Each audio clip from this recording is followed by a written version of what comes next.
Assalamualaikum dan salam sejahtera utama TVS 6 Januari 2021. Anda bersama saya Luqman Muhammad dan saya Akmal Saleh. Ikuti berita ini.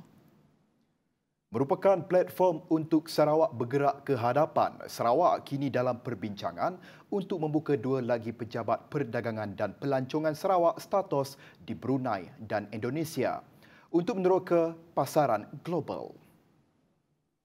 Menteri Muda Permodenan Pertanian, Tanah Adat dan Pembangunan Wilayah Datuk Dr. Abdul Rahman Ismail berkata, sebelum ini pejabat sama dibuka di Singapura sebagai satu langkah untuk mengembangkan pasaran produk pertanian, usahawan industri kecil dan sederhana dan pelancongan. Pembukaan ini juga jelasnya akan membawa lebih banyak pelaburan serta menggalakkan perdagangan ke Sarawak. Menerusi pemasaran dan kerjasama Brunei, ia akan memajukan lagi sektor pertanian khusus di utara negeri ini. Status turut mewujudkan skim bantuan promosi menerusi insentif kerajaan Sarawak untuk membantu syarikat yang bersedia untuk mengeksport produk sekaligus menampung kos aktiviti penjenamaan, promosi dan pemasaran strategik mereka. Penubuhan status bertujuan menjana ekspor baru, tetapi yang lebih penting, ekspor sedemikian mendorong jangka panjang pembangunan pelaburan langsung asing dan kelestarian ekonomi. Perusahaan kecil dan sederhana perlu mewujudkan identiti global yang lebih kuat dengan mengekspor produk unik Sarawak kepada negara di rantau Asia. Berdasarkan statistik Jabatan Perangkaan Malaysia, sehingga Ogos 2020, Sarawak berada di antara 5 pengeksport utama Malaysia dengan nilai 4.7 bilion ringgit atau 5.9% daripada nilai ekspor negara sebanyak 79.1 bilion ringgit. Tabung Baitul Mal Sarawak TBS menjangkakan kutipan zakat perniagaan tahun ini meningkat sebanyak 5%. Pengurus besarnya Datuk Abang Shibli Abang Muhammad Naili berkata ia akan meningkat kepada 47 juta ringgit berbanding 45 juta ringgit tahun lalu. Lebih kurang seperti yang berlaku dalam tahun 2019. Masih okey. Jadi kita berdoalah supaya sikat-sikat seperti mana yang dinyatakan oleh Datuk Yang Ketua tadi dia bergantung. Tapi pada masa kita rekod kita sekarang, kita masih pada angka lebih kurang. Kita untuk tahun 2021 kita tidak berani nak memberi satu peningkatan yang drastik. Kita menjangka dia akan meningkat mungkin 5% saja. Daripada 45 juta naik 5% mungkin dalam lingkungan 47 juta tersebut. Mengulas lanjut, katanya tahun lalu Baitul Mal Sarawak berjaya mengutip 110 juta ringgit zakat secara keseluruhan di mana 40% daripadanya adalah zakat perniagaan. Menyedari pandemik COVID-19 telah memberi kesan kepada ekonomi, Shibli berharap syarikat masih dapat menyumbang zakat walaupun pada kadar yang mampu. Beliau berkata demikian selepas menerima pembayaran zakat perniagaan daripada Petronisa Berhad dan Sanjungan Etika Berhad yang disaksikan oleh Ketua Menteri Datuk Patinggi Abang Johari Tun Openg di Wisma Bapa Malaysia pada Rabu. Pemegang PAS lawatan sosial yang telah tamat tempoh dibenarkan untuk tinggal di Sarawak sehingga 31 Mac tahun ini. Ia susulan arahan keluar dari negeri ini kepada bukan rakyat Sarawak semasa Perintah Kawalan Pergerakan diperketatkan PKPD dikuatkuasakan sehingga 31 Disember tahun lalu. Perkara itu didedahkan oleh Menteri Muda Pelancongan, Kesenian dan Kebudayaan Datuk Sebastian Ting dalam kenyataannya pada Rabu. Katanya ia melibatkan rakyat dari Semenanjung Malaysia, Sabah, Brunei dan negara lain. Kebanyakan mereka jelasnya telah berkahwin dengan rakyat Sarawak, malah menetap di negeri ini bersama keluarga mereka. Mengulas lanjut, kata Sebastian, beliau dimaklumkan mengenai isu berkenaan agar pihak kerajaan dapat memberi kelonggaran sewajarnya berikutan kekangan akibat pandemik COVID-19. Seramai 400 sukarelawan negeri ini diperlukan bagi mengambil bahagian dalam percubaan vaksin COVID-19 yang dijadualkan minggu depan. Pengarah Kesihatan Negeri Dr. Chin Zin Hing berkata percubaan vaksin ini dijangka bermula awal hingga pertengahan Januari 2021. Jelas Dr. Chin, sukarelawan yang ingin mengambil bahagian dalam percubaan vaksin ini perlu menghadirkan diri sebanyak 6 kali ke Hospital Umum Sarawak. Ia juga katanya sebahagian daripada usaha negara untuk membasmi virus COVID-19. Untuk maklumat lanjut, hubungi Hospital Umum Sarawak menerusi WhatsApp di talian 012-310-8108. Sementara itu, pakar perunding pediatrik di Hospital Pakar Damansara Dr. Musa Muhammad Nordin dalam wawancara dengan akhbar tempatan berkata, tubuh badan manusia bersifat bijak. Hal ini kerana ia bukan sahaja mengeluarkan antibodi yang membunuh sesuatu kuman, malah turut mengeluarkan antibodi yang imun memori. Walaupun tahap antibodi itu berkurangan, tetapi kita ada memori. Jadi bila kita kena serang, kita ada memori untuk mengeluarkan antibodi yang baru. Tetapi ingat, walaupun you katakan dia kurang, setakat ini hanya 30 kes reinfection. Bayangkan, kita dah ada 80 juta kes-kes COVID, tetapi yang kena COVID kali kedua hanya 30. Apa maknanya? Maknanya either antibody yang dah turun tu mencukupi atau dia mensahkan pendapat kita bahawa ada memory cell, kalau dia kena sekali lagi, dia boleh mengeluarkan surge, they will ramp up the antibodies. Pakar kajian menjangkakan 2 bulan sebagai tempoh mencukupi untuk mengenal pasti lebih daripada 90% kesan sampingan pengambilan vaksin COVID-19. Dan setakat ini, sakit kemerahan dan bengkak di kawasan suntikan adalah antara kesan sampingan yang akan dialami selepas pengambilan vaksin berkenaan.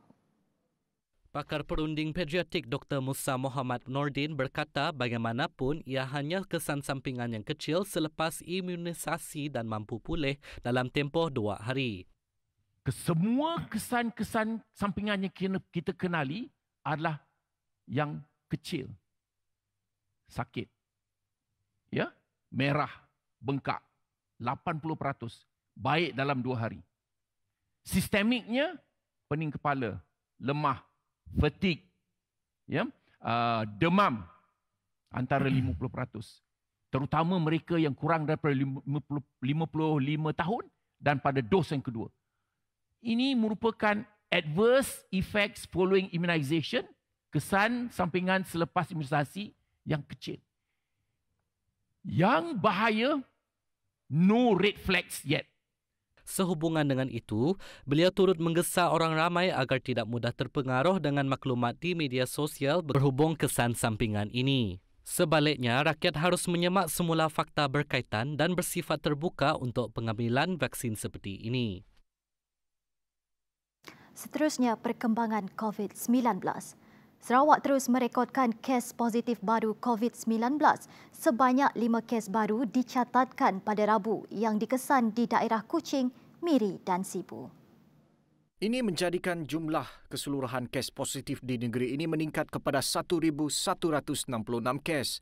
Setakat ini, daerah Kuching, Miri, Sibu, Bintulu, Meradong, Bukit Mabong dan Lawas kekal berstatus kuning dengan jumlah keseluruhan 27 kes jangkitan tempatan dilaporkan dalam tempoh 14 hari yang lalu. Manakala 33 buah daerah yang lain di Sarawak berada dalam status hijau. Untuk rekod, masih terdapat 3 kluster COVID-19 yang masih aktif di Sarawak, iaitu kluster Mador di Meradong, kluster Stutong di Kuching dan kluster Bas Sayap di Miri. Terima kasih kerana masih lagi setia bersama kami.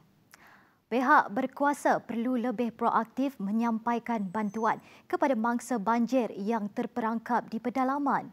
Demikian titah yang di-Pertuan Agong Al-Sultan Abdullah Riayatuddin Al-Mustafa Billah Shah kepada pihak berkaitan. Ini ekoran Baginda dan Raja Permaisuri Agong, Tunku Hajah Azizah Aminah Maimunah Iskandariah membaca beberapa status meminta pertolongan yang dimuat naik di media sosial oleh mereka yang terdesak meminta bantuan. Terdahulu, Al-Sultan Abdullah berkenan memandu sendiri kenderaan pacuan 4 roda ke pusat pemindahan sementara PPS Wisma Belia Kuantan Pahang untuk menyantuni mangsa banjir. Seri Paduka yang mengenakan pakaian seragam tentera juga menzahirkan simpati dan duka cita kepada mangsa banjir di Pahang dan Malaysia amnya. Sehubungan itu, beliau berharap rakyat menerima bantuan sewajarnya untuk meringankan beban mereka berdepan situasi sukar ini. Agensi Penguatkuasaan Maritim Malaysia APMM Sarawak menasihatkan komuniti nelayan untuk sentiasa memakai jaket keselamatan sekiranya merancang untuk ke laut. Ini bagi mengurangkan risiko lemas sekiranya berlaku insiden tidak diingini. Perkara itu, Pengarah Maritim Sarawak Laksamana Pertama Maritim Zin Azman Muhammad Yunus berkata ini berikutan kejadian individu yang hilang di perairan laut sejak kebelakangan ini. Sekarang ni masih monsun timur laut. Memang ketika kejadian tu memang laut besar, 3 ke 4.5 meter ombak. Jadi kalau mereka ni keluar, memang risiko untuk diterbalikkan akan berlaku. Dan yang pentingnya nelayan ni perlu memakai life jacket. Kalau setakat membawa tak sempat tau. Kalau berlaku ombak besar tu tak sempat untuk pakai. Sementara itu, mengulas mengenai pencerobohan nelayan asing, beliau berkata kes pencerobohan di perairan Sarawak didapati menurun. Bagaimanapun, pihaknya akan terus memantau keseluruhan perairan Sarawak bagi mengekang kemasukan kapal nelayan asing di negara ini. Trend sekarang ni memang kurang because of COVID dan juga monsun timur laut. Mungkin after March mungkin ada peningkatan, tapi kita dah ada perancangan lah untuk pastikan dapat kengkang kemasukan bot nelayan asing ni. Tambah beliau, APMM Sarawak juga telah melancarkan beberapa operasi dengan kerjasama pelbagai agensi berkaitan bagi memastikan sebarang pencerobohan perairan negeri ini berlaku. Untuk rekod jelas beliau, setakat ini pihaknya masih belum mengesan sebarang pencerobohan bot nelayan asing terutamanya dari Vietnam. Dalam perkembangan berkaitan, APMM Sarawak telah berjaya memberkas 11 bot nelayan asing dengan nilai rampasan sebanyak RM10 juta pada tahun 2020. Sementara itu, Maritim Sarawak dijangka akan menerima satu lagi kapal peronda luar pesisir OPV pada pertengahan tahun ini bagi memperkasakan lagi penguatkuasaan perairan di negeri ini. Kapal tersebut digunakan untuk memantau perairan sekitar beting Patinggi Ali dari pencerobohan oleh negara asing. Tahun ini dijangka bulan 4 ke bulan 6 lah, insyaAllah. Sebab sepatutnya lebih awal, tapi kesan daripada COVID-19, tenaga kepakaran ni daripada overseas. Sekarang ni mereka nak masuk, belum dapat kebenaran. Mana dia itu yang melewatkan proses untuk siapkan kapal tu. Dinamakan KM Tun Fatimah, merupakan kapal peronda luar pesisir OPV pertama diterima APPM Sarawak. Kapal tersebut mampu beroperasi sehingga tempoh sebulan di perairan negara tanpa perlu berulang-alik. Malah berupaya melakukan pengawasan jarak jauh sehingga ke kawasan zon ekonomi eksklusif serta kawasan di luar jangkauan kapal-kapal kecil.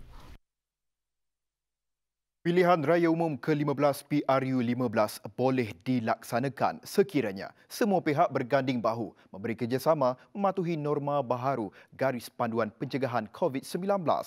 Kata Pengerusi Suruhanjaya Pilihan Raya SPR Dato' Abdul Ghani Saleh, Garis Panduan Pencegahan COVID-19 akan dilaksanakan dengan ketat di semua proses pilihan raya. Jelas beliau, SPR bekerjasama dengan beberapa pihak berkaitan untuk sebarang pelaksanaan kawalan selaras dengan arahan di bawah Akta Pencegahan dan Pengawalan Penyakit Berjangkit 1988 dalam kurungan Akta 342. Ini termasuklah taklimat petugas, penamaan calon, proses cetakan dan semakan kertas undi, pengeluaran dan pengiraan undi pos, semakan isi peti undi sepanjang tempoh berkempen, hari mengundi dan penjumlahan rasmi undi. Sementara itu, bagi aktiviti berkempen pula, calon atau parti bertanding digalakkan berkempen menggunakan platform media sosial. Katanya ia terpulang kepada kreativiti calon atau parti yang bertanding untuk meraih sokongan. Untuk makluman, PRU15 perlu diadakan dalam tempoh 60 hari dari tarikh pembubaran Parlimen. SPR bertanggungjawab menjalankan PRU berdasarkan kepada bidang kuasa dalam Perlembagaan Persekutuan. Kerajaan akan meminda akta berkaitan pensijilan halal bagi mengelakkan berlaku pertindihan selain memperkemas undang-undang sedia ada, kata Menteri di Jabatan Perdana Menteri Datuk Seri Dr. Zulkifli Mohammad Al-Bakri. Pihak berkuasa juga akan melaksanakan pendigitalan kod bar produk makanan halal. Katanya lagi, ada beberapa tindakan yang akan dikaji dengan lebih berkesan dan satu mekanisme turut dilaksanakan untuk tujuan persediaan ke arah itu. Dalam pada itu, Zulkifli berkata pihaknya bersedia mempereratkan lagi jalinan kerjasama dengan Suruhanjaya Pencegahan Rasuah Malaysia SPRM. Kerjasama ini khusus untuk pelaksanaan audit terhadap loji penyembelihan di luar negara sebelum diberi kebenaran mengekspor daging ke negara ini. Ekonomi Malaysia dijangka melonjak semula dengan lebih pesat lagi selepas negara berjaya mengawal dan meredakan pandemik COVID-19. Demikian kata Menteri Keuangan Tengku Datuk Seri Zafrul Abdul Aziz ketika membentangkan laporan Unit Pelaksanaan dan Koordinasi Antara Agensi Nasional ke-35 pada Rabu. Tengku Zafrul berkata jangkaan ini berdasarkan Indeks Sekatan Pergerakan Berkesan. Ini kerana laporan media antarabangsa meletakkan Malaysia di tempat kelima sebagai destinasi tumpuan pelaburan dan perniagaan utama dalam kalangan ekonomi membangun sedunia bagi tahun 2021. Laporan sebuah firma perunding antarabangsa juga turut menyimpulkan Kuala Lumpur kekal menarik kepada komuniti perniagaan antarabangsa. Dengan mengambil kira faktor-faktor seperti kemudahan infrastruktur yang bersepadu, kepelbagaian dan mutu sumber manusia serta kesediaan negara dalam mengadaptasi teknologi digital. Bersua kembali. Suhu sejuk yang dialami negara ketika ini bukan lagi sesuatu yang luar biasa. Dengan keadaan cuaca kini, sesetengah lokasi boleh mencapai sehingga suhu 20 darjah Celsius pada satu-satu masa. Ketua Pengarah Jabatan Meteorologi Malaysia Jailan Simon berkata, suhu terendah di negara ini biasanya pada awal bulan Februari, terutama di negeri-negeri utara dan pantai timur Semenanjung. Suhu paling sejuk pernah dicatatkan adalah semasa monsun timur laut dengan kadar 15.7 darjah Celsius iaitu di Kuala Krai, Kelantan pada tahun 2015. Keadaan ini juga ujarnya boleh disebabkan oleh hujan yang berterusan, cuaca mendung dan angin sejuk yang dibawa dari utara negara Asia atau kutub. Penantian penduduk kampung Emplang Kabung memiliki Dewan Serbaguna baru bakal berakhir Julai tahun ini. Dewan yang mampu menampung 300 orang itu akan memulakan pembinaan 8 Januari 2021. Ahli Dewan Undangan Negeri Kabong Muhammad Ci Kadir berkata projek tersebut antara kemudahan awam yang dibina di bawah projek transformasi luar bandar RTP kawasan berkenaan. Katanya pembinaan Dewan dengan kos RM300,000 itu bakal memudahkan penduduk setempat menganjurkan aktiviti kemasyarakatan dengan selamat dan selesa. Muhammad Ci berkata demikian pada majlis penyerahan projek daripada agensi pelaksana Jabatan Kejaraya kepada kontraktor yang dilantik. Beliau menambah 2 lagi projek di bawah RTP yang sedang dilaksanakan di Kabong ialah Dewan Masyarakat bernilai RM3.5 juta dan Surau Kampung Metang yang menelan kos RM1 juta.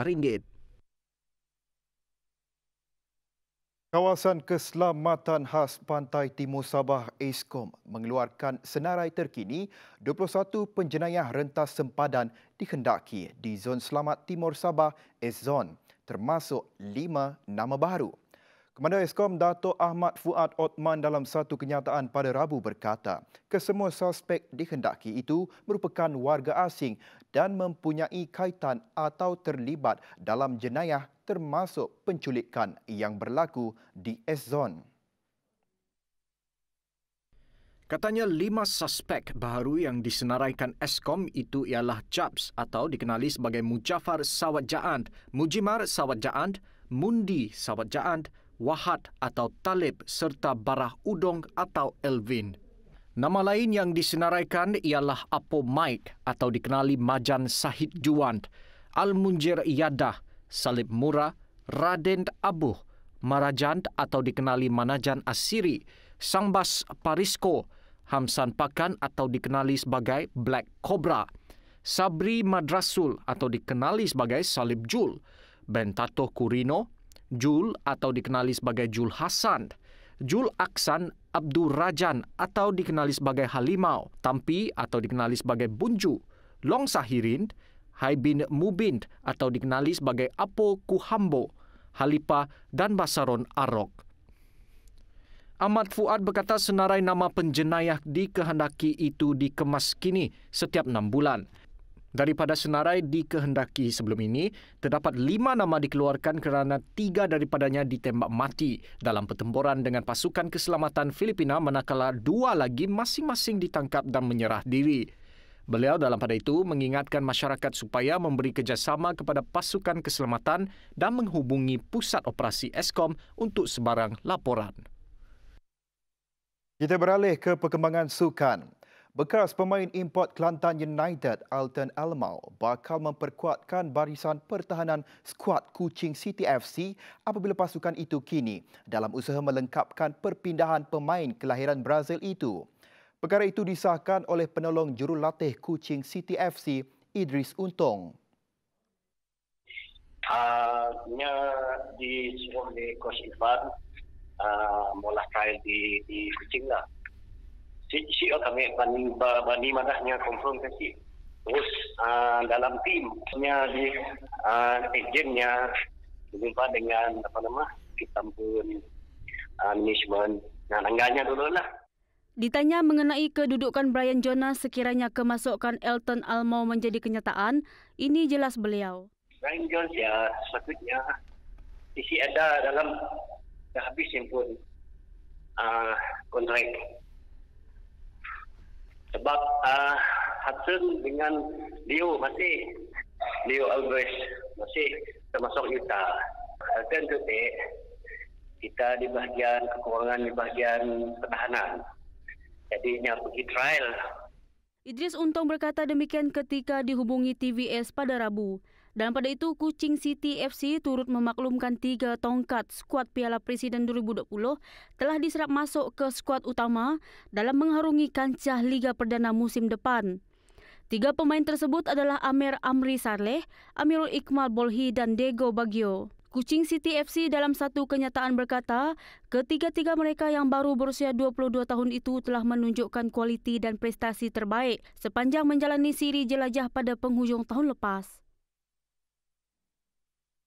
Baik, 5 atlet para kebangsaan disahkan dijangkiti COVID-19 yang kini sedang menjalani kuarantin di Pusat Kecermelangan Paralimpik Kampung Padan di Kuala Lumpur. Menurut Presiden Majlis Paralimpik Malaysia, Datuk Seri Megat D. Syahriman Megat Zaharuddin, kesemua atlet berkenaan akan menjalani kuarantin sehingga ujian calitan kedua dilakukan pada hari ke-9 untuk pengesahan bebas daripada jangkitan itu. Megat Syahriman turut memaklumkan Majlis Sukan Negara MSN telah mengeluarkan garis panduan kepada beberapa penyelaras bagi memantau pergerakan kesemua atlet berkenaan. Dalam pada itu, Ketua Pengarah MSN Dato' Ahmad Syapawi Ismail menerusi satu kenyataan pada Selasa mengesahkan 7 atlet negara termasuk 5 atlet para disahkan positif COVID-19 selepas menjalani ujian calitan sebelum memulakan latihan berpusat menggunakan pendekatan kuarantin. Kes positif berkenaan membabitkan 2 atlet olahraga, 2 atlet tenis berkerusi roda, 2 atlet bola keranjang berkerusi roda dan seorang atlet tenpin bowling cacat pendengaran serta seorang pegawai pengiring sukan bokia. Seramai 466 daripada 735 atlet program podium dan pelapis kebangsaan serta jurulatih negara telah menjalani ujian calitan di pusat latihan masing-masing yang diselaraskan MSN dan Institut Sukan Negara ISN. Baik, laporan itu tadi mengakhiri utama TVS malam ini. Terus setia bersama kami di TVS di saluran Astro 1 dan 2. Saya Akmal Saleh. Dan saya Luqman Muhammad. Salam hormat dan selamat malam.